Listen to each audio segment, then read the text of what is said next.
আমরা যে টাকাটা আর্ন করি ম্যাক্সিমাম আইসিসি এবং স্পন্সর থেকে টাকাটা কিন্তু আসে। এবং আজকে যে ক্রিকেট বোর্ডের যে টাকাগুলো আছে, আমার কাছে মনে হয় যারা ন্যাশনাল টিমে ফার্স্ট থেকে এখন পর্যন্ত যারা রিপ্রেজেন্ট করছে, বাংলাদেশের একটা জার্সি পরে খেলেছে, তাদেরও এখানে সেটার একটা অংশ আছে, আমার কাছে এটা মনে হয়। আসসালামু আলাইকুম সবাইকে। মিথুন ভাই যেটা বললো, আমরা জানি যে গতকালকে একটা ঘটনা ঘটেছে, যে আমরা সবসময় বলে থাকি যে ক্রিকেট বোর্ড আমাদের অভিভাবক, এবং তারা যদি এরকম মন্তব্য করে থাকে তাহলে এটা অবশ্যই আমাদের জন্য একটা দুঃখজনক। আর একটা জিনিস ক্লিয়ার করা উচিত যে প্রত্যেকটা মানুষই জানে, যেটা মিথুন ভাই বলল, এটা আমি অনেক সময় অনেক জায়গায় ফেস করেছি, আমি দেখেছি, অনেক দর্শকের সাথে কথা হয়েছে। অনেক সময় আমরা খারাপ খেললে বলে যে ভাই আপনারা ভালো খেলছেন না, আমাদের টাকাই তো আপনারা চলেন, যে আমরা টাকা দিই বলেই তো আপনারা মাঠে খেলছেন। জিনিসটা আসলে এরকম না।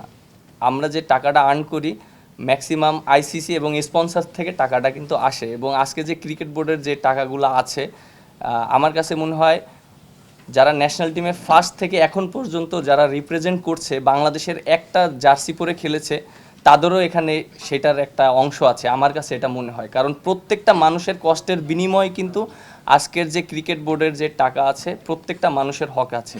এবং মাঠে খেলা হচ্ছে বলেই কিন্তু আজকে আমাদের একটা ভালো জায়গায় আমরা ক্রিকেট বোর্ড আছি। সো মাঠে যদি খেলাই না হয় তাহলে কিন্তু স্পন্সারও আসবে না, বা আইসিসি থেকেও যে রেভিনিউটা পাওয়া হয় সেটাও পাওয়া হবে না।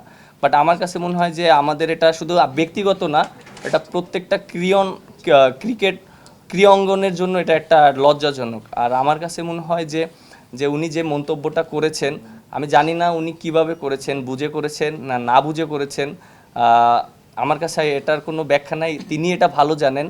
আর আমার কাছে মনে হয় যে তার যে পজিশনের থেকে এরকম মন্তব্য করাটা আসলে ঠিক না। অ্যাজ এ মানে এটা আমার কাছে মনে হয় শুধু এক ক্রিকেট অঙ্গন না, যে কোনো জায়গায় কিন্তু একটা দায়িত্ব অবস্থায় থাকে, এরকম মন্তব্য করা উচিত না। আর আমরা ক্রিকেটাররা যারা আছি, আমরা সবসময় চেষ্টা করি ভালো ক্রিকেট খেলার জন্য, মাঠে ভালো পারফরমেন্স করার জন্য। এবং আপনারা যেটা জানেন যে আমরা কিন্তু সবসময় সমালোচনা হই, আমরা মাঠে খেলি, পারফর্ম না করলে এমন কোনো প্লেয়ার নেই বাংলাদেশের মানুষ সমালোচনা করেনি। আপনারাও সবসময় সমালোচনা করেন বা সবসময় আপনারা ভালো বলেন।